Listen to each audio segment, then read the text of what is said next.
everyone, and welcome to the Boopcast number 21. We are here. We are your hosts, SheNoob band. That way! Sorry. I pointed the wrong way again! Why? Yep, Every time! I'm so this way. Sorry. I know that much. Yeah. I'm so sorry we're so late. I slept in. I have no other excuse. And also having a bit of technical difficulty. The stream would not start for some reason. Yeah. So that's fabulous. Ugh, and now it's just being a pain in general. That's nice. Ugh. 1 second. Sorry. Okay, there we go. Okay. It wouldn't be the Boopcast without technical difficulties. No, it wouldn't. Okay, and this week we have with us a couple of very special guests. William Oliver and Elena Fisher, who are two of our own viewers. I don't like to use the word fans. I don't like to think that I have fans. That's just weird to me. But this is going to be strange because, William, you're almost always in the chat on the Boopcast. And now you're here. Yeah. So, hey, Chozo, good morning. Using his bloody Max emote. Hi, Chozo. Aw, that's cute. I want that emote. I have to wait till the month is up. Yeah, so this week we are talking about Chapter 6, which I forgot the name of. Known by its song. Thank yeah, you. known by its song. Known by its song. Things happened, and we're very excited to talk about them. Joseph says, I'll be your fan. Thanks. Oh boy. Can I make a pun and say that's my fan? How dare you? Leave the podcast. Yeah. Excuse yourself. I mean, I don't know if you can hear my fan, but it's whirring away in my computer. We could hear it a second ago, but we can't now, so that's alright. Okay. Yeah, so, we just played a fun little game over on the Weissbreaker, so if you're watching this on YouTube, and you have not seen the Weissbreaker, you can check that out on Vidme, link in the description. Yeah. Let's get this party started. Oh! Yeah, so William and Elena are a couple of active members of my Discord and Twitch community. And they are also dating in real life, which is super cute. Woohoo! We're an OTP, fun fact. You're an OTP! Woo! Yeah, we're someone's OTP. Yeah. Yes, so they are wonderful people, and we thought we'd invite them to be on the podcast because they've been such awesome supporters of our podcast and specifically my Final Fantasy X-2 streams. Looking at you, Elena. Hey, you're not his best girl. Perfect form. Nightwalker F11, thank you for following. Yay, my alerts are working. Thank Christ, they were working yesterday. I remember that. So yeah, we'll start at the beginning of the episode as we always do, and we'll get down to everything that everyone wants us to talk about at the end. So, the episode begins with Crow looking for Huntsman, and he's not having a good time. Basically everyone he knew is either dead or missing, so he's kind of shit out of luck at the moment. It's a bit of bad luck for him. Yeah, well, I mean, it's Cory. Did we expect anything to go right for him? That's the point. Yep. It must be such he had a bad time. Yeah, it must be such a sad life for him to live. To just be constantly followed I can't by imagine, bad luck. yeah. It would just, sometimes I feel like I'm the unluckiest person in the world, and other times I'm like, nah, actually, I don't have it so bad. And usually when I see what happens to Crow is when I'm like, yeah, my life isn't so bad. Yeah, it's like there's a very good reason for why Crow drinks, and it's probably got something to do with the fact that literally everything in his life is going to shit. Yep, probably. Yeah. I'm sorry, Skype just decided to be... Oh, Elena's video disappeared, that's why. Yeah. I was like, what happened there? Okay, yeah, so he's looking for a number of different huntsmen and huntresses that he obviously knew some time ago. We don't have a time frame for how long it's been since he's been to Mistral, but probably significant amount of time. What surprised Considering me... everyone's vanished, yeah. Yeah, what surprised me amount. about this scene, though, with the bartender, is how scared Crow was of him. Like... I thought it was weird. Yeah, He's not a bartender.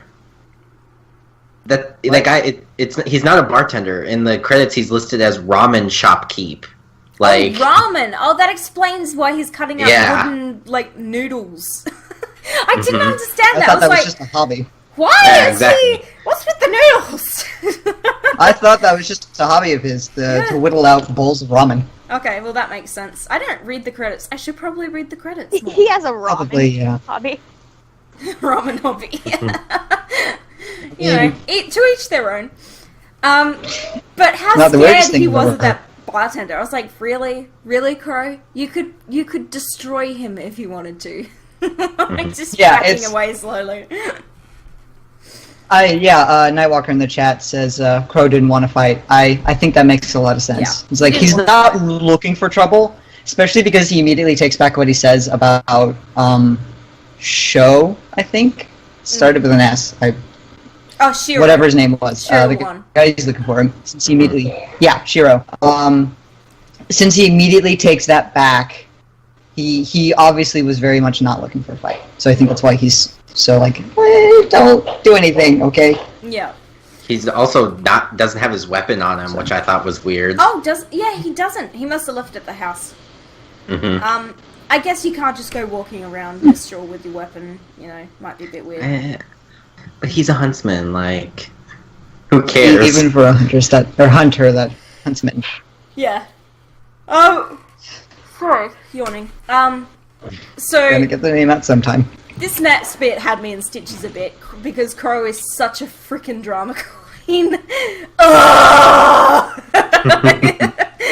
So funny. I know that Vidme this volume actually got to record a lot of his lines at Rooster Teeth when he came down for RTX. But usually he records his lines for Crow in his bedroom in LA by himself. So when I was watching that scene, I'm just imagining Vic just in his bedroom by himself with a microphone voicing that, and I'm like, that is just hilarious to me. But he actually got to record at the studio this time. I saw somebody on Tumblr after I watched the episode. The little girl that is obviously Heather Shields' daughter. I saw somebody say that she has silver eyes like RWBY. I'm like, no, they are most definitely purple. Yeah, no, that does not sound right. No, they are most definitely purple, not silver. So whoever said that, get your eyes checked, because you might be colorblind. Good lord. Also, They're two very similar colors. What are you talking about? Also, she is the cutest little girl ever.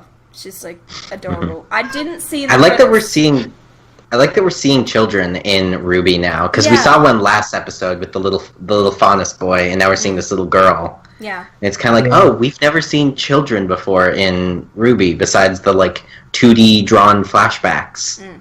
It's only been both of which have been main characters, so. The first time we saw a properly 3D animated child was in Volume 3, Chapter 7, when Emerald was mind-tricking Amber illusion, on the road. And then until after that, we didn't see one until Chapter 2 of Volume 4, when Blake was on the ship and there were a couple of Faunus children running around. And then we had Baby Ren and Baby Nora, and there were lots of children in that episode, and then there's been a few since. So it's nice to see children. It makes the world feel a lot more realistic and dynamic if we see people of different ages. Even though right now all they've got is adults and children, nothing in between. Yeah. Well, I mean, we've got the teenagers in the form of Ruby and Juniper. But... Yeah, well, they are the middle ground, I suppose, and have been since the start. They're the teenagers, yeah. And young adults are nowhere to be seen. Nope. Just forget the young adults. Yeah, that's a... No such thing as a young adult. They're all old. And I was wondering, when Crow asked the bartender how much Shiro owed him, he said 16,000 lien. And I was immediately like, whoa, that sounds like a lot. But how much is 16,000 lien? Like, what's the exchange rate? Yeah. Also considering that Crow just kind of pulls a lien card out of pocket and pays for it. Yeah. I think not exactly as much as like 16,000 American dollars. You know? I don't think the exchange rate is Pokemon, it's not actually that much. Yeah, it's quite the same. It's probably like yen, very similar to yen, where it's like actually he owes him like $160 or something. That would probably make sense considering that Monty was Japanese. That would probably make a lot of sense. So yeah, if we're going on the basis that it's like yen, then that would be around $160, yeah, which is still a lot. Which, well, considering, you know, if it's a town that has a bar that this guy frequents, not that much. Yeah. You can rack up a lot higher bar bills. Not that I would know anything about that. And Crow does look surprised, but he does also just casually hack. What have you done? Mm-hmm. Do I need to know something? No. Weiss, what have you done? Nothing. So I did also notice that on the outside of this new The bar, no faunus allowed there's door? a no faunus sign. Yeah. Sign. Yeah, I picked up on that too, yeah. Which I was really surprised at because what we've been led to tell about Mistral, which is it's a lot more acceptant than a lot of other places. Also, Nightbot is still running the Jackbox command, I just noticed. Whoops. Let me turn that off. I'm totally organized today. I found that more surprising because like they made it sound like, you know, Mistral High Society is still probably kind of racist, but like this guy does not seem like a high society dude. Like, you know, Crow's looking in the Mistral underworld, so why would he be like no faunus? Like that seems like the place that they've kind of led us to believe is really accepting within Mistral, and yet no faunus. Yeah, that was really interesting. But I like it because, you know, yeah, they're an accepting people, but still not everyone's going to be accepting, even in places that are accepting. Yeah. I mean, look at Rooster Teeth, a liberal company in the middle of Texas. It's also interesting that it immediately made me like the guy less when I noticed the sign. I was like, fuck you, dude, there's nothing wrong with faunus.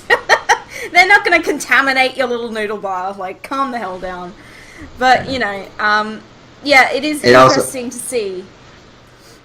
It makes sense with their whole theme this volume, too, where they're, like, really trying to push the whole, like, faunus civil rights thing, kind of, and, like, they need to show us more about how unaccepted faunus are. Yeah.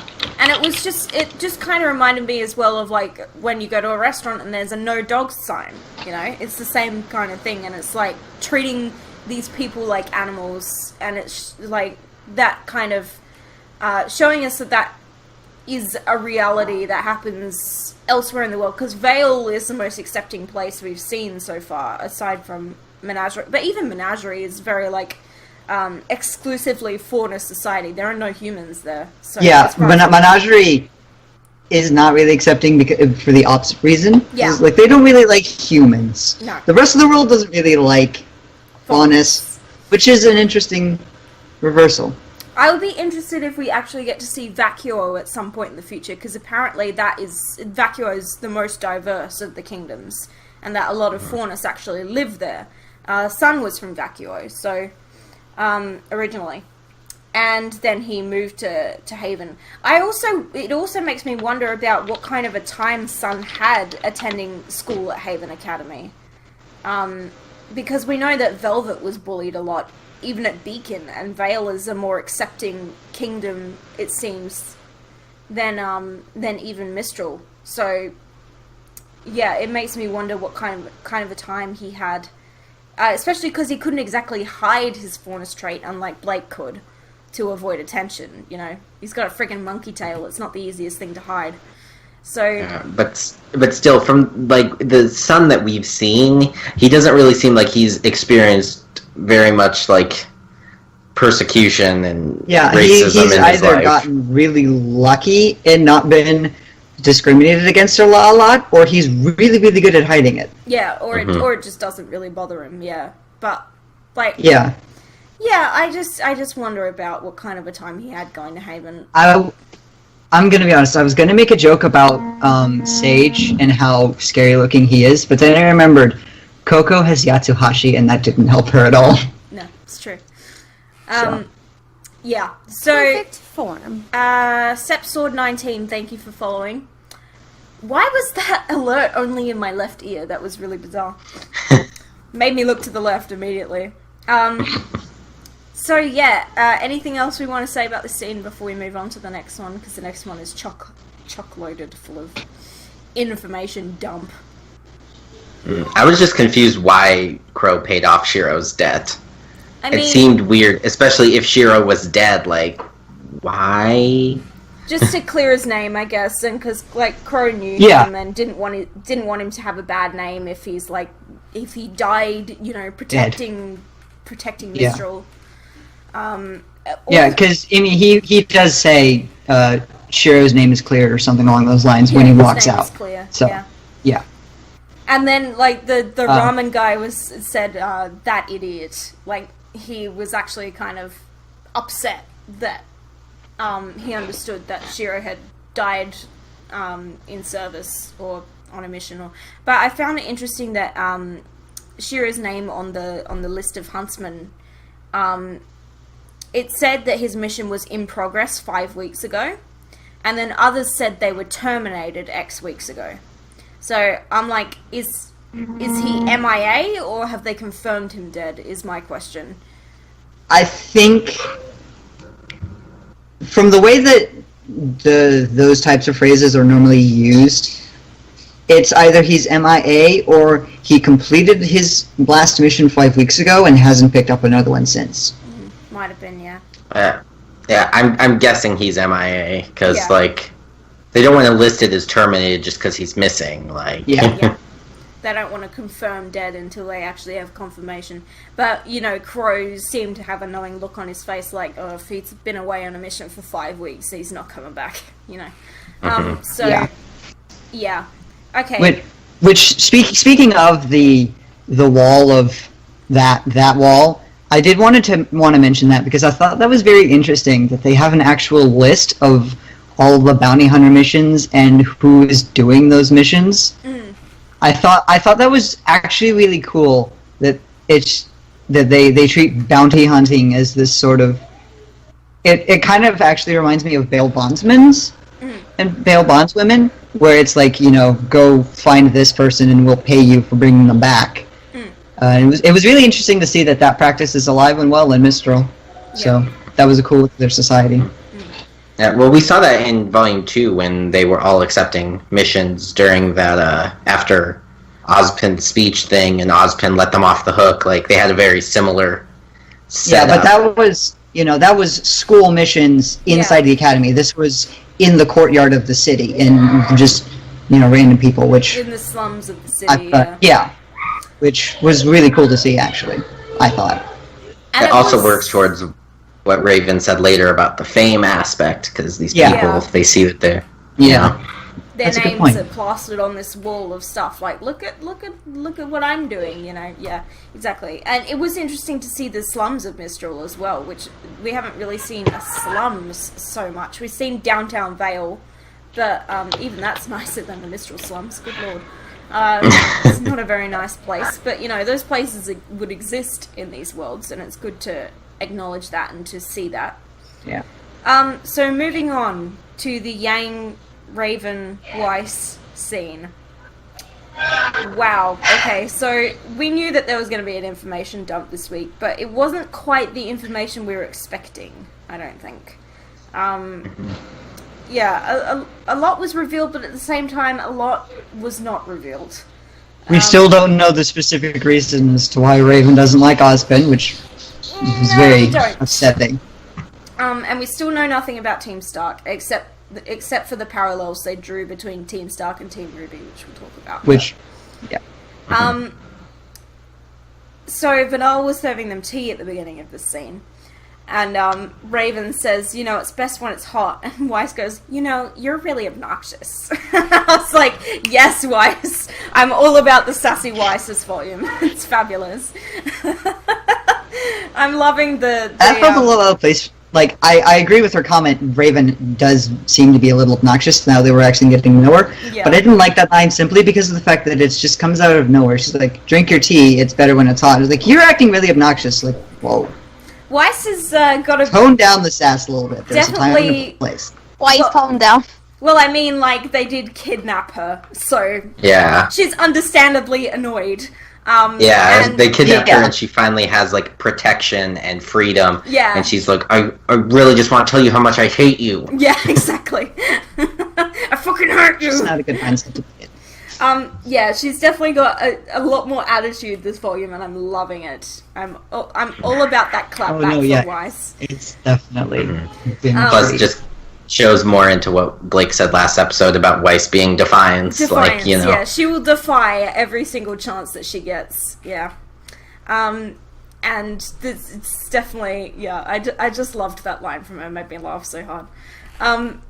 So, one big thing that's revealed here is that Raven and Crow went to Beacon Academy to learn how to kill huntsmen, which is a bit of a confronting concept, because we couldn't imagine Crow as being somebody who would want to kill other huntsmen. Yeah, I want to see when that moment that he decided to not do that anymore, and I specifically mean see, by the way.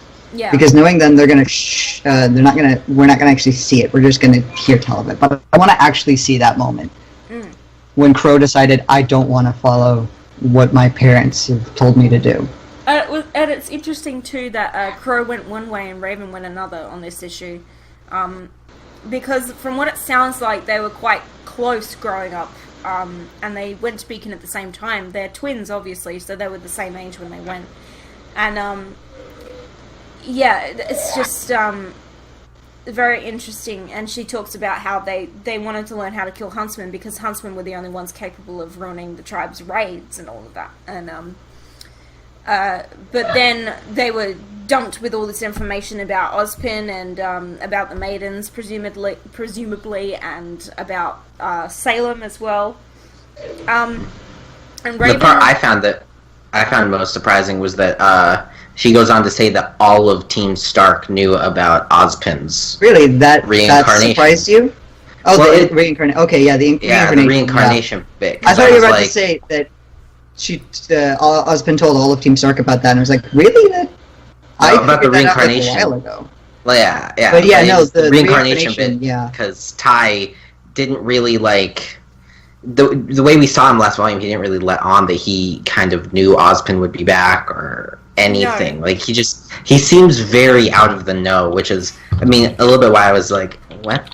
Really? Ty knew? Although, going back to the finale of Volume 3, when after RWBY uses the silver eyes and there's a white screen, we hear Crow and Tai Yang conversing, and Tai says, and Ozpin's still missing. Now that line has a bit more weight, I think, because he knew that Ozpin would be back, but he wasn't back yet. Which I think it's really interesting that they foreshadow these kinds of things way ahead, and RWBY's been doing that since forever. Yeah, so he was obviously in the know, and like the almost angry look Tai gives Crow in that finale when he leaves the room so Crow and RWBY can have a chat. There's a lot more weight now, I think, as well. Because obviously there was a lot more going on with Team Stark than we previously were aware of. Raven called Salem the Grimm's master. So I thought this was an interesting detail to make note of.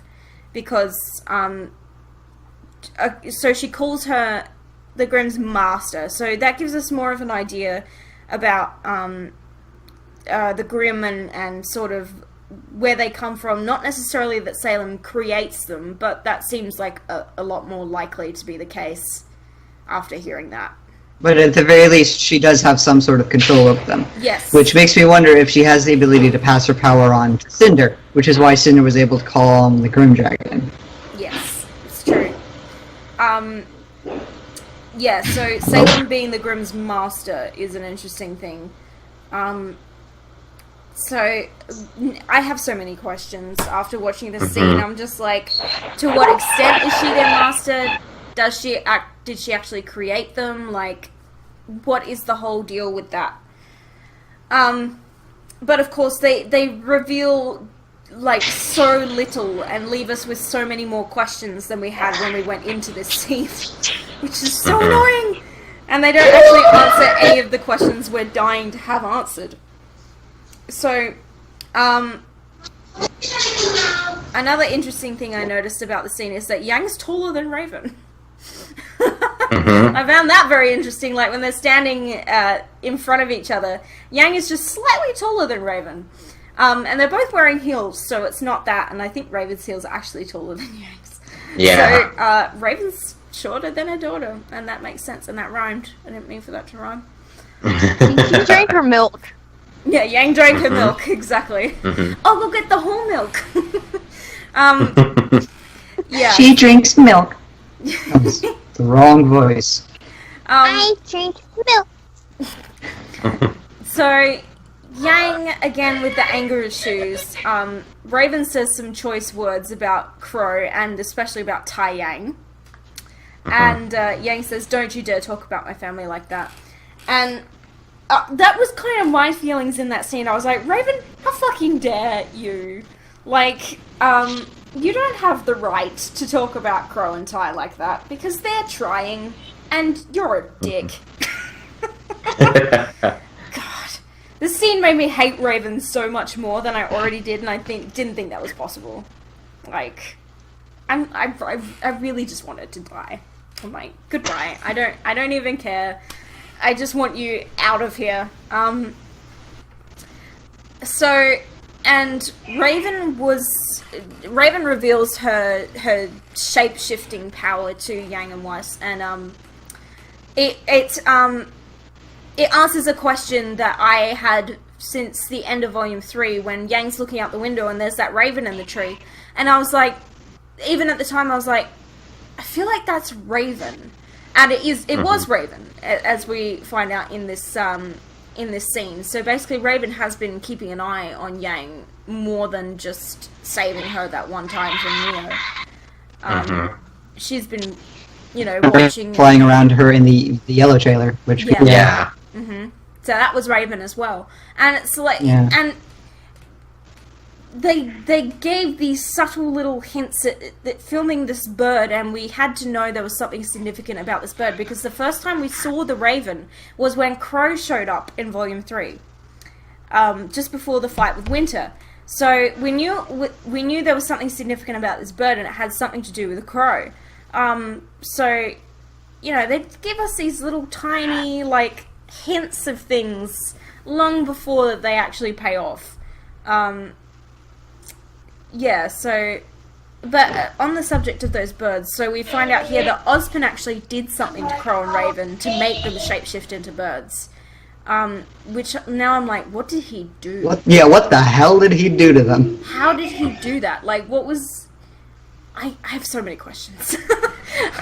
It just makes me believe more he's the wizard. I was about to mention that. I don't know for sure, but he is definitely some sort of wizard. He may not be the wizard from the story, but, that may not be the only wizard in the world, so...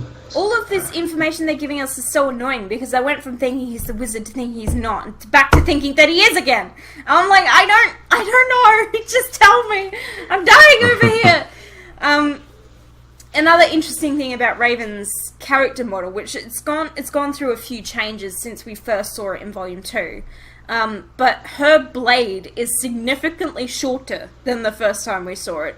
The first time we saw it, it was extremely long, and she couldn't even pull it out without it clipping through the model of the sheath. So it makes sense that they made it shorter, because it's a lot easier to work with in animation. Yeah, so... And she says to Yang, we can have a fresh start. And I've just got written in my notes, a fresh start, ha ha ha ha ha. Well, I mean, it would be a fresh start. It just probably wouldn't be one that Yang would appreciate. Yeah, I'm like, seriously, bitch? Like, really? Really? You think Yang actually is gonna give a shit about a fresh start with you when she already has a family that loves her and doesn't want her around just because of what she can do for them? Like, I feel like the only reason Raven wants Yang to stay is not because she's a daughter, but because she's obviously very strong, and she would be an asset to the tribe. Problem is, Yang's not an asshole, so yeah, there's that, and neither is Weiss. So I was still a little bit afraid that Weiss would stay behind. Yeah, I was too. And it's just because Weiss seemed to want answers, and like Raven was like, "You stay, and I'll give you your answers." So I was kind of like, "Ooh, is she gonna take it up?" And I was glad she didn't, but I was still just like, "Uh oh." I feel like it was when Yang said, "The only thing I care about is making sure my sister is safe," that Weiss kind of went, "Yeah, okay, I want to make sure Ruby's okay too." And also Weiss was craving to be back with her team once she found Yang and learned that Yang was actually looking for Ruby. I feel like she was craving to be back with her team and to have some semblance of normality back, because that was her normality for a year of time. And then she was thrust back into the life that she hated, with the family that she hated, and to her, probably that whole time she was just missing her team so much, and her team feels like her real family to her. So she was absolutely yearning to be back with Ruby and Yang, I think. So that's what ultimately changed her mind. I love the sassy look that Yang and Weiss both give Raven when they're sitting on Bumblebee. When they both look back at her, they're like sassy eyes are over 9,000. I'm like, God, I love this so much. I'm loving the Yang and Weiss dynamic. And then when Raven says, "I may not be as kind the next time we meet," and it cuts back to them, Weiss rolls her eyes, which I found Thanks so for this funny. new information. Yeah, she actually rolls her eyes. It's kind of hard to see because she's right at the top left of the frame, but she rolls her eyes and just kind of like almost shakes her head, and I'm like, oh my gosh, Weiss, yes. That's adorable. It was so funny. I only caught it on my second watch through. I didn't catch it the first time because I was focused on Yang. But I love that they add those little details in, like, you know, in that scene your focus is supposed to be on Yang, but Weiss is still there and she's still doing things. They've really gotten better at that as the show has gone on. I remember in Volume 2, during the food fight, there was a shot that still bothers me to this day, and it's when Blake smashes a couple of watermelons with her baguettes, and then she's kneeling on the floor, and then Yang chucks the turkeys at Jean. Blake is frozen in the side of the shot while Yang's throwing the turkeys, and it still fucking bothers me. I'm like, ugh! Why is she so still? Even her fringe is frozen in place. I'm like, that looks awful! Why would they do that? But yeah, now they've gotten a lot better at having this background action going on, so yeah, Weiss rolling her eyes was great. Did I skip over anything in this scene? Because the only thing I wanted to touch on... Oh, actually, there were two things. One was Barbara's voice acting for when Yang was having her outburst was fantastic. Mm-hmm. Like, I was just like, ooh, when I heard it. Because just wavering, and I was just like, ooh, wow. Good job, Barbara. Yeah, when she does that whole spiel about, you don't know anything about us, you weren't even there. Yeah. And then we also get to see Vernal's weapon. Yeah, Vernal's weapon. Yeah. I want to know how that works. Yeah, it does look very strange. It almost kind of looks like one of the laser discs from Tron, in a way. Like the blades on the edge kind of remind me of that. It also kind of reminded me of one of Tyrion's claws as well. Yeah, that's the thing I got. Yeah. And then, of course, like we thought she would, Yang actually asks Raven, "Why did you leave us?" But she doesn't get her answer. And I have to wonder how okay she is with that. And, you know, Raven's like, I know more about you than you know, and just because I've been keeping an eye on you this whole time, but she still hasn't been there in the way that Yang wanted and needed from her mother. Yeah, so I have to wonder how okay Yang is with not getting her answer to that question she's had for a long time. But I feel like... if Yang's involved... You go first. Well, I was just gonna say because mine leads into another thing. So if you want to say your thing, go first. I feel like Yang kind of has her answer just from this meeting. Like, Raven wasn't there because she obviously doesn't give a shit, you know. So that much is plainly obvious to her. And all I was going to say is, if Yang has any sort of involvement when they go back and try to free or grab the Spring Maiden from Raven, then there's another opportunity for her to try and get an answer. Yeah, exactly. So this is not the last we'll be seeing of Raven in the near future. Yeah. So like there will be more opportunities arising later in the volume when all of that sort of stuff goes down. Yeah, exactly. So the final scene. Ooh, actually, hold on. Mm-hmm. Nightwalker just pointed out one of the things that Raven said, and I think that would be an interesting discussion topic. Raven mentions that she's seen people come back from the dead. I'm not sure if she's talking about Ozpin or if she's talking about someone other than Ozpin. I don't think she's talking about Ozpin because that's not coming back from the dead, per se. That's reincarnating your soul in a different host. That's almost like a parasite rather than coming back from the dead. Yes, and she does say people, plural people. So, and a lot of people immediately on Tumblr were like, Pyrrha! I wonder if Pyrrha can come back from the dead. Pyrrha is dust in the wind. That's not happening, right? I'm just crushing your dreams right now, because Pyrrha is not coming back. Not in a physical sense, anyway. I still feel like Pyrrha will be a thing as the show goes on. You know, we saw her again last volume. We haven't seen her this volume yet, because it's not really relevant, but, Jean's semblance, I feel like, is going to be a huge part of Pyrrha going forward in the show. So yeah, no, Pyrrha's not coming back. Yeah. Unfortunately, we would all love for Pyrrha to come back, but it's just not going to happen. If it does, I will eat my own face. That's how sure I am that it's not going to happen. Get that knife and fork ready. So the last scene, everybody's cooking a big meal because they're expecting all these huntsmen to show up, and RWBY says awesome in this scene, which I found weird because it's not a word that she's ever said before, nor a word that I would have picked as being in her vocabulary.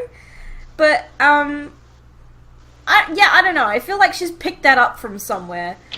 It's not really a thing that she would normally say, or maybe that's just me. I'm not sure.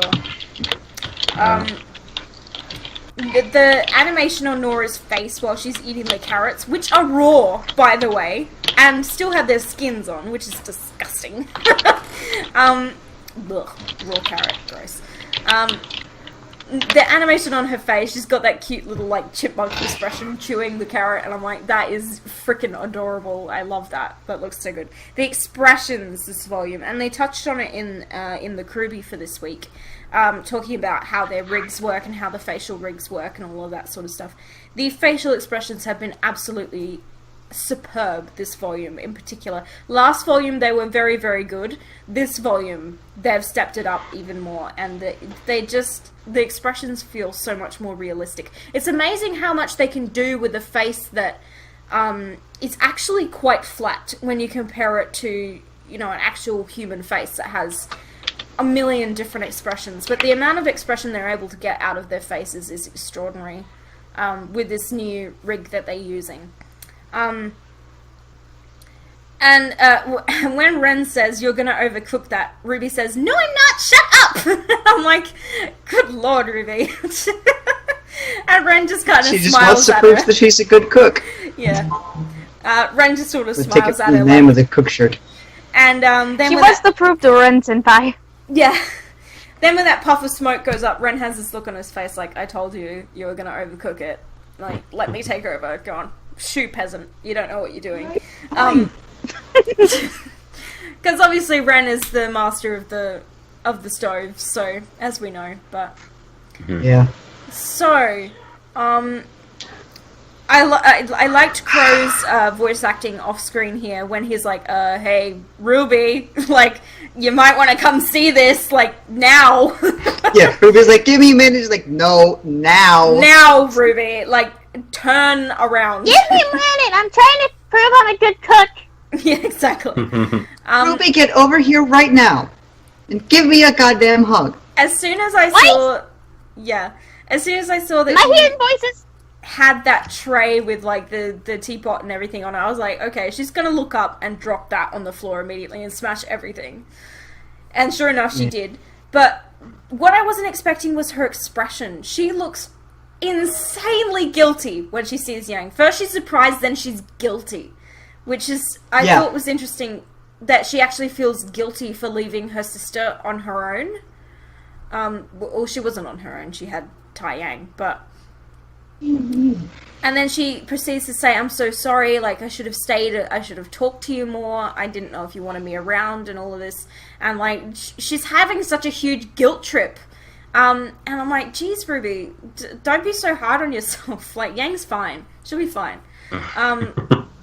And she probably needed that time alone more than anything to get her strength back into, and the time apart from her sister as well, to realize how much her sister actually means to her as well. Because she obviously missed her quite a lot.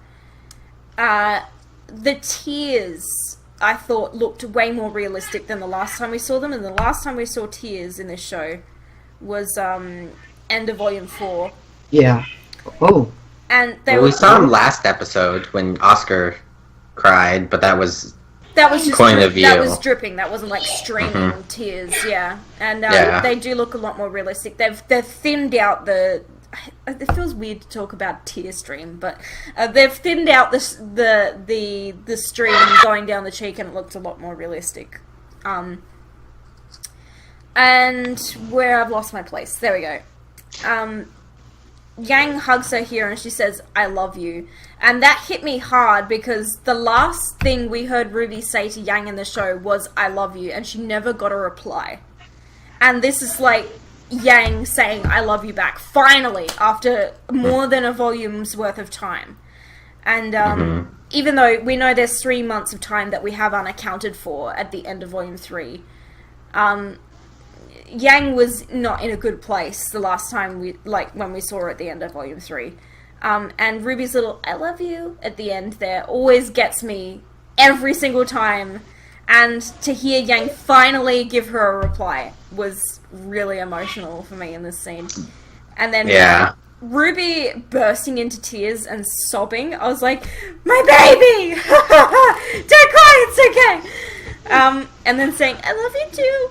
I was like, oh my gosh, I could not handle it. I don't like to see Ruby cry. It's like wounding a puppy. Like, it's not okay. Yeah, it just hurts me to see Ruby upset, because she's such a cinnamon roll. And I can't handle when anything is hurting her. The piano score during this scene was a gorgeous rendition of Gold. That's what caught me. I immediately picked up on the fact that was Gold, and that's what broke me. Yeah. Me too. I just started. So for those of you who aren't aware, Gold is a song that was on the Volume 1 soundtrack that was not actually in the show. But something I noticed about this piano rendition was that it actually reminded me of a piece of score from way back in Episode 3 of Volume 1, where Blake, Yang, Weiss, and Ruby are together for the first time, and Weiss blows out that candelabra. There's a very, very similar sort of melody going on there, and this is obviously calling back to that sort of melody that was going on when we first saw Team RWBY before they were Team RWBY, and now most of them are back together finally. And Gold is a song, you know, that kind of... It's a very much a song about being together through the toughest of times, which is very fitting for what is going on right now, because as we start getting closer to Team RWBY forming, we're starting also to go into these really, really hard times with the imminent fall of yet another academy and an outbreak, a race war, basically. Yeah. With what Adam's trying to do. So exactly. It's a very powerful thing to have that in the background. It's the reminder that don't worry. All right, whatever's going on, I will be there for you. That is a fact. Nothing can change that. And I feel like this is definitely the calm before the storm. But yeah, the lyrics of Gold are I will be there to take all your fears away. With a touch of my hand, I will turn your life to gold. And that's like to have that playing when most of Team RWBY finally meet again. Yeah, it's pretty emotional for those of us who have been around since day one. Weiss's expression, she kind of wipes a tear away, but then she looks so sad that, like, she's not being included. But then when RWBY goes, Weiss, and they hold out their arms for her to join them, her smile is absolutely precious. I was like, she does a little grin and closes her eyes, but then as she's running towards them for just a few frames, she's got a toothy grin going on, like she's full on smiling, which is something we never ever see Weiss do.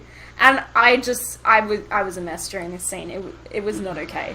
And like Saturday is gonna be just a cry fest from everybody who uploads reactions. It's going to be very emotional to see those three girls, plus the rest of Team Juniper, finally back together. Like, they were all, you know, friends. They lived across the hall from each other for a year. They were all close. They all lost Pyrrha. And they're all hurting. They all missed each other. So it's going to be really, really, really, really nice to finally have those 6 people back together. Everything's almost perfect again. The only thing that's missing is Blake. And she's got a lot of stuff to happen before she gets there. She's got a long way to go. Yeah. There's a lot, and I feel like this is definitely the calm before the storm in that, oh yay, Yang, Weiss and RWBY are back together and oh, it's so beautiful and everybody's so happy.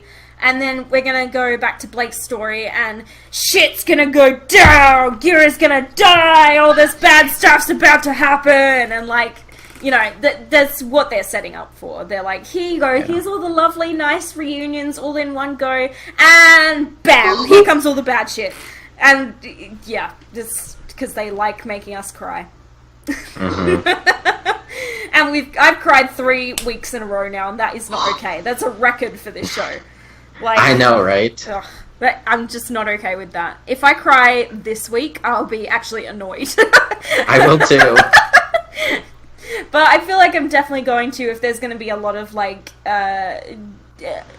RWBY and Junior sort of stuff, I want to call them, because it's easier than saying Yang, Weiss, RWBY, Jean, Nora, Ren, blah. Why Junior? Too many people. Yeah, exactly. And, yeah, I feel like this is going to be an emotional week for RWBY. We'll definitely be going back to Blake, I reckon. Because we've been missing some Blake for a couple of chapters now, I think. So. Also, we've been predicting this forever. When are we going to see Salem again? Like, I know, right? It's weird how long it's been since we've seen the bad guys. Although we've seen a lot of the bandits, so it is kind of. Every feels like they're going to kill in this episode, and then a special moment. There we go. Yeah, your video almost cut out for a second there, but we're all good. Yeah, so we haven't seen the big bad guys since like chapter 2. And it's now chapter 7 this weekend. It's 5 chapters we've gone without seeing the big bad. And Blake, the last time we saw her was chapter 3. That's 4 chapters without Blake now, unless, well, she'll be in this weekend. Certainly will be there. Wasn't she last? She was in 5. Yeah. She talks about. Well, yeah, she was in Adam. 5 actually. Yeah, you're Talks right. about Adam and the White Fang and stuff. Yeah, she was in 5. Mermaid Falls. I forget about that scene. Her and of everything Eel that happens were in that chapter 5. episode, that's the least I wonder important. Yeah, so definitely back to Blake this chapter. Definitely a lot of RWBY, Junior, Crow, Ozpin. Like, Crow's got a lot of explaining to do now, as far as Yang and Weiss are concerned. Yang and Weiss are going to roll up and be like, we have all these questions! Answer them! And, of course, Oscar's there, so, like, it's going to create an interesting dynamic for Yang and Weiss to learn that Ozpin has reincarnated in the body of Oscar. And Yeah. to learn all of this information, like, considering what Raven has just told them, about Osmond has this dark and terrible secret, and they're gonna learn what the secret is by meeting Osmond, which is gonna be a strange thing for them, as it was for Team Juniper, so... Ugh, what was that? Yeah, then there's also just all the stuff with, like, I think that they're gonna cause conflict, because I feel like Yang and Weiss are going to force answers after what they've just heard, and it's going to cause, like, maybe even a little bit of tension between, like, the kids and Ozpin. Young Bro, I doubt that Weiss was even thinking about Winter in that moment. Winter would not have even been on her mind. She would have just been kind of bummed that she's not included in this moment, but then Ruby and Weiss invited her to be included, and that was, she was like, my friends! My friends want to hug me! If SheNoob I've been included! If SheNoob cried 3 weeks straight, imagine how long she'll be crying when she binges Volume 5. When I eventually rewatch the entire volume in one go, I will be a sobbing mess. Need to see what happens to Tyrion. Yeah, we need more. We need to know about Tyrion. I really feel like they're saving that for some sort of special moment. Yeah. Yeah. Like, Chapter 9, I'm gonna say. RWY and JNR, everyone is missing their third member. Oh, don't say that. I'm gonna throw out, if you pay attention to my camera a few minutes ago, I just start freaking out and I kind of am looking to my left, which would be the right side of the camera. That's me noticing that comment and freaking out about that. Fair enough. Just a nice visual gag if you want to rewind the video. You can see me freak out about that. Oh dear. Yeah, Nightwalker says, from what's your problem with my sister to come here, join our hug. Yeah, it's, obviously, like, from when these girls met to now, they had a year of being a team together, of relying on each other, of having each other's backs, of literally putting each other's lives in their hands. And, that will obviously bring you closer to somebody, and obviously, for a huntress or a huntsman, your teammates mean an incredible deal to you. They're people that you can share everything with. They're people you can rely on. They're people you fight with, and people that know a lot more about you than anybody else would. Tyrion could possibly be left as a post-credit scene teaser. Good lord. No, there's a lot of volume left, young bro. That's just bad writing at that point, if they leave that until the post-credit scene. They're not doing that. No, there is a lot of volume left. I still stand by my prediction of Chapter 9, but... the only thing that makes me think that that Youngbro could potentially be right is Tyrion's not relevant to anything that's, like, happening in the immediate future. Like, no, because everything that we know about is, like, Cinder and her team and Watts and Adam, and, like, I don't think Tyrion's even going to be involved in the Fall of Haven, which makes me think that maybe Youngbro could be right, and that, they will leave it as, like, a big monstrous reveal of whatever. But at the same time, it's like, really, they could do a better cliffhanger. But Tyrion was mentioned in Chapter 2 by Salem, and so we're obviously going to see him at some point. But also, last volume, she was about to send him to look for the Spring Maiden, which, if she does again, it's going to tie everything in with that. Tyrion wasn't in the opening, that's true, but neither was Emerald. So, Well, Emerald hasn't even gotten a specific mention yet. Tyrion has. No, neither has Mercury, but Mercury was in the opening. Still holding out hope for that rematch, by the way. Just gonna throw that out as well. Hoping against hope for that rematch. Nightwalker says Neo for post-credits. Yes, please. I would love to see especially Neo again. Yeah, see, that would be. I feel like that would be a good post-credit sequence because so many people are waiting for Neo. Yeah.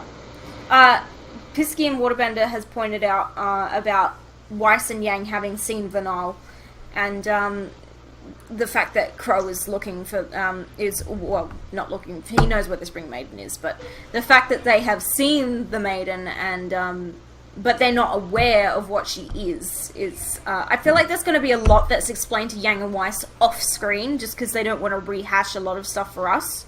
Yeah. I feel like when they throw us back into these characters' story, it's going to be after all of that is out of the way and done with, just so we don't have to sit through it again. Halfway point of the volume, next chapter. Yeah, so it's going to be like something big's going down in chapter 7, just because it's the halfway point. And last volume, something big went down in chapter 7, which was the Tyrion versus Crow, and then Crow getting stung by Tyrion's tail was chapter 7. Still holding out for chapter 9. Yeah. It's my prediction, and I'm sticking to it. Do we think that Blake versus Ilya and Yuma is happening next episode? No. No. I feel like that's going to be a later in the volume sort of thing. Yeah. But definitely something big going down with Blake's story in chapter 7. Yeah, I would even give that the potential of, like, you know, that maybe that it ends with the start of, like, you know, we see Ilya trying to lure Blake away. And so Blake doesn't know what's happening, but we understand that, oh crap, this is the start of what's happening with Blake, potentially. And then they, of course, leave it until episode 9 or whatever to finish it up. Because Rooster Teeth are dicks. Yeah. Yeah, there's been less fights this volume than there has been in previous volumes, but that's because they have a lot more screen time now. There's a lot more emotional stuff to focus on. And, of course, the fight scenes that we have seen have been of a much higher quality. How many have we even seen? There haven't been much. Yang versus the Hunters. Weiss versus the... Oh, yeah, that one. I forgot about that The one. Lancers. Lancers, thank you. Yeah. I think that's it. 2 official, 1 spar, yeah. So there were Okay. 2 technical fight scenes in chapter 4, which was the Yang versus the Bandits, and then the sparring bit with Oscar. Yeah.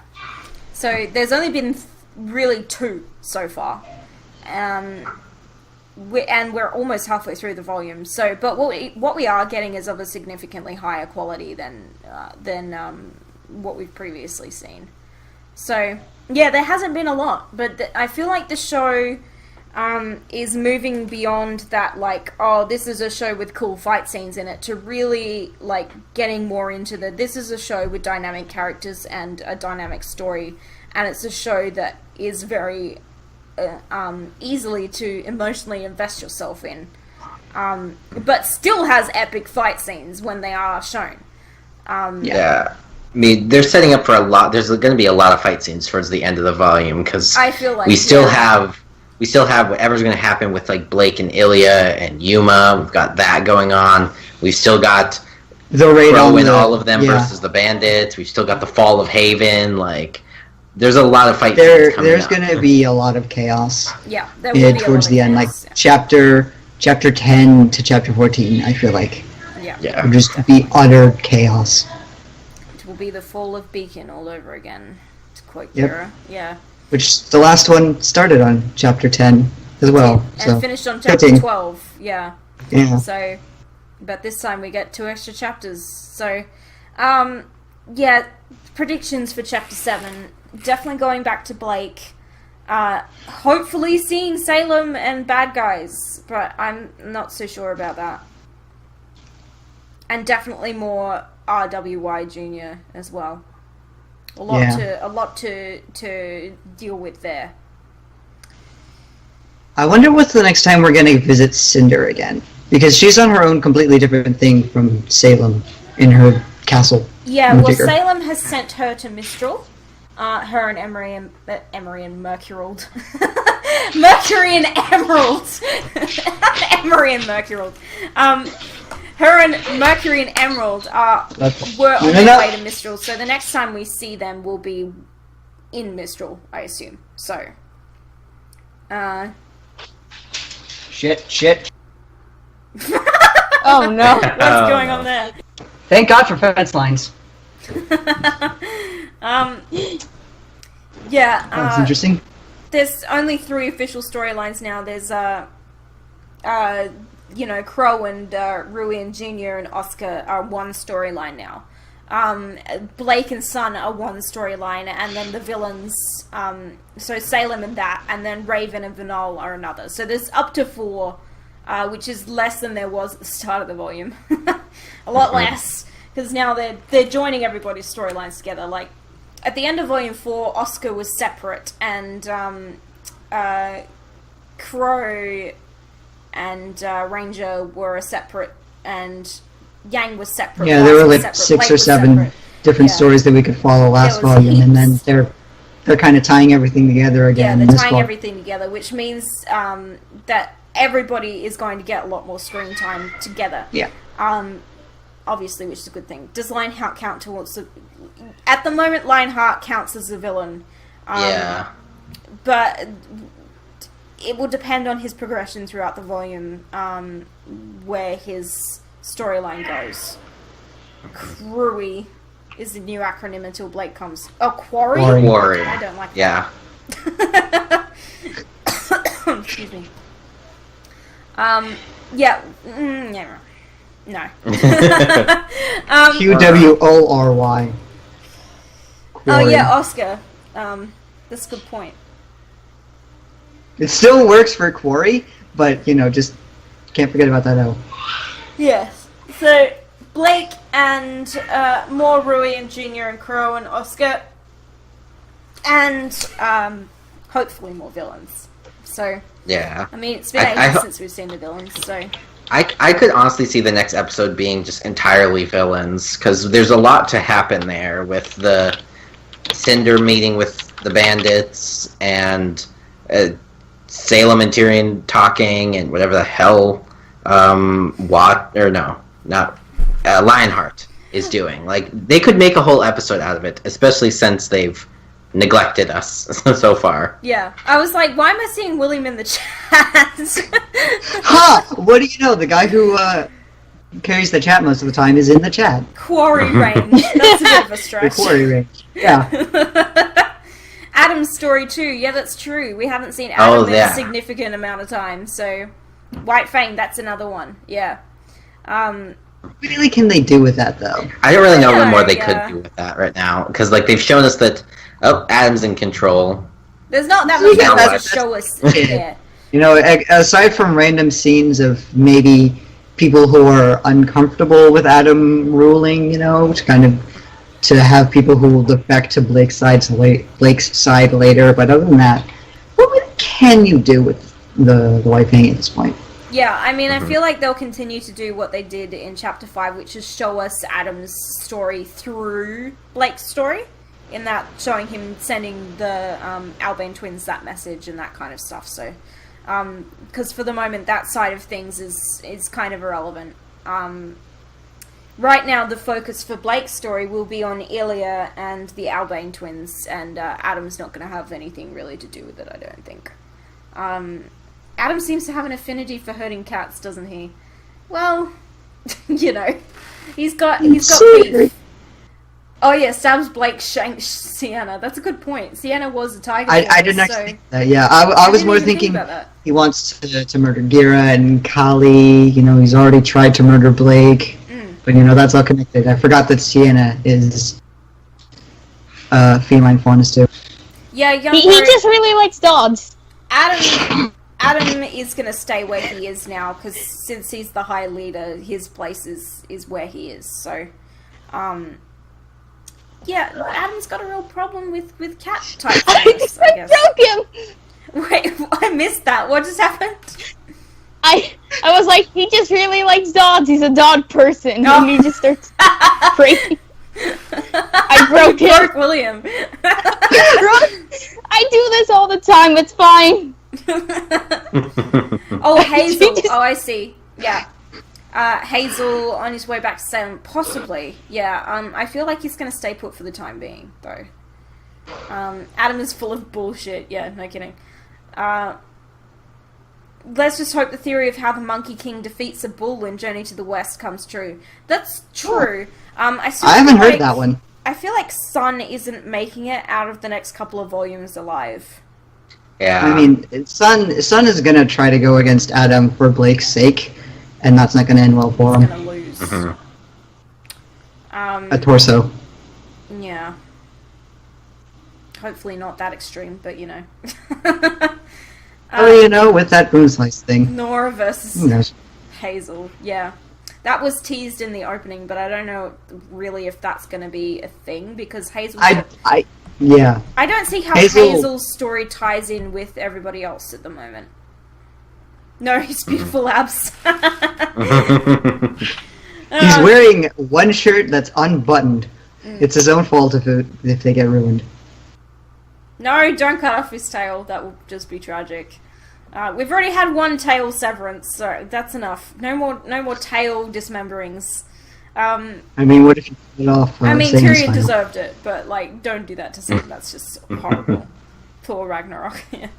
All right. I think we've exhausted talking points for this chapter, which is funny because we've only been going just over an hour. But well, can I bring up one thing that I meant to Yes. mention back when it was relevant, and then I was reminded of a little bit earlier? yes.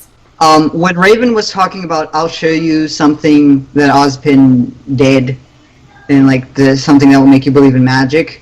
Vernal was standing right behind them, and my first thought was, oh, she's gonna have Vernal show off the maiden powers. And I was surprised when instead she's like, follow me out here, and the whole thing with the turning into a bird. Except she knows Well, that she's- would have been a bad idea because she knows Yang and Weiss are headed for Crow. And she doesn't want Crow to know that she has a Spring Maiden. Even though he already knows that she does because she's transparent as fuck. But, And I mean, she also at the time she did say what Ozpin did to me and my brother. yeah, to my brother. So it was, yeah. So it was more of like I was like, okay, she's gonna show him she's a bird. Yeah. Because it's what happened to both of them. I'm very curious to know how that works because Raven seems kind of pissed off about it, whereas Crow, he's still loyal to Ozpin. He doesn't seem that bothered by it. So Crow doesn't really seem to have that much of a problem with Ozpin having done that. So I'm interested what was involved in the process there and why exactly what the point of it was. It's pretty obvious Ozpin is the wizard. Yeah, I've gone back and forth, but like, who else could do that? Vernal's weapon reminds me of one of the relics from Shaolin Showdown. I've never heard of Shaolin Showdown. Oh wow, that's a really old show. Never heard of it. It was an old Cartoon Network show, I think. It looks like a chakram to me, rather than an axe. Let's Yeah. Google it. Yeah, definitely. Alright. We better start wrapping this up. William's typing away there in the chat. No, I'm Googling. Oh, you're Shaolin Googling. Showdown. So interesting chapter, but yeah, Blake next chapter, hopefully villains 2003 to next chapter, 2006 on Kids Warner Brothers. and Cartoon Network, yeah, there you go. And friggin' more Rui and Junior and Crow and Oscar dynamic next chapter, which is all going to be very interesting. Yeah, so Chapter 7 is coming out this weekend. We've had confirmation of that as Rooster Teeth were posting about everyone needs to upload their reactions super early to get them unblocked because they're closed over the weekend. So, That's not going to work for me, considering I don't get reaction notifications until Mondays. That doesn't... Chapter 7, was have to do with Chapter 7. yeah. Oh, I zoned out for a little bit. Yeah. Well, no, I was talking to Beck. What does them confirming that have to do with Chapter 7? Because these are about our Chapter 6 reactions. Oh, that's a good point. Yeah. So, okay, well, I'm going to say there's probably a chapter this weekend, but don't be surprised if there's not, just because it is Thanksgiving weekend.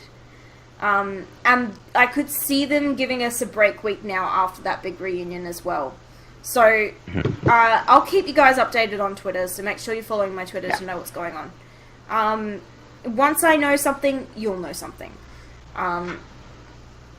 You always forget that today's the day of the Boopcast. It's on the schedule, Piskian, every Wednesday at the same time. But if there is no chapter this weekend, there will probably still be a Boopcast next week. The question is, if there's no chapter, will there be a RWBY Chibi? So, like I said, I'll keep you guys updated. Once I know what's going on, you'll know what's going on. So, follow my Twitter to make sure you know what's going on there. Yeah. So, if there's a chibi this weekend, or if there's a chapter, there will still be a Boopcast next week. If there's nothing, then there won't be a Boopcast. And it will be delayed until the following week. Because we don't want to just sit here for half an hour and not talk about anything relevant. Yeah, there's holiday episodes. So there could be one this weekend for Thanksgiving, in lieu of a chapter. I mean, it's really annoying to me that they don't let us know what's going on ahead of time. They were nice, but the question is what could they do with them. The World of Remnants, yeah, the thing is, now that we're actually out in the world, and we're in Mistral, I don't know what much more they could tell us about the world that they haven't already told us. Yeah. They've told us everything we need to know that's relevant for the time being. So, and there's just too much else to get to in show proper to take up time working on show proper to work on World of Remnants. It just doesn't make any sense. So, now that they have 14 chapters, like, there's a significant amount more work. And, like, the chapters are long. They've been long so far. So, like, what are we up to on screen time already for almost halfway through? I mean, we gotta be approaching 2 hours. We've gotta be getting near 2 hours by now, yeah, surely. Yeah. And, like, when you look at it, Volume 4 was less than 3 hours long in totality.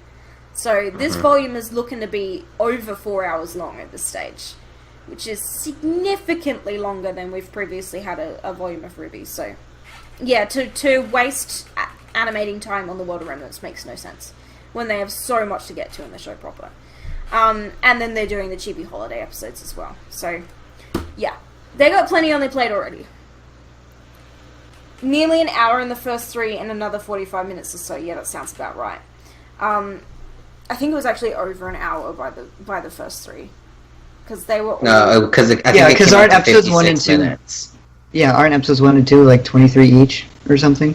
Well, yeah, but you have to 23. You have to minus the credits. The credits and the intro, yeah, which is about 2 minutes altogether. So the first one was 23 minutes, second one was 21 minutes, third one was 17, fourth one was 16. Then we went back up to 17, and then another 17. So they've been quite long. And Chapter 6 was how long? I don't even know. It was shorter. It was definitely shorter. Yeah. Chapter 6, 16 minutes, I think? Yeah, I think so. That sounds about right. He said the average would be 15 minutes, but the shortest episode is around 12, yeah. So, I wonder what that shortest episode is, and it's going to feel so short, considering we haven't had an episode that's shorter than 15 minutes so far. So, and we're nearly... Watch it be the episode when they raid the camp. Might be. Might just be a 12-minute long camp raid. Yeah. It'll be RWBY's version of the Battle of the Bastards. Basically. Yeah, so we're going to wrap this up now. Thank you guys so much for watching live on Twitch. If you're watching this on YouTube right now, you can watch this live on Twitch every Wednesday at 8:30 AM Australian Central Daylight Time. If you have no fucking idea what time that is in your local time zone... 4 p.m. Central Standard Time for America. On a Tuesday, though. Not a Wednesday. Yeah, on a Tuesday. Yeah. 4 p.m. Tuesday night. Yeah, Tuesday night for most of you it will be. But if you want to know what time that is for your local time zone, all you have to do is pop over to the Twitch and look at the schedule for next week's Boopcast, and that will tell you what time it will be in your local time zone. It's set to everybody's local time. So, yeah. Thank you guys so much for watching. Be sure to check out the Weissbreaker on Vidme, link in the description. And, yeah, I need to edit this podcast, so it will be up a little later today. But, yeah, thank you so much for watching. Thank you, William and Elena, for joining us. It's been fun. Hey. Whoa, Skype is freaking out. Yay. Bye, everyone. See ya.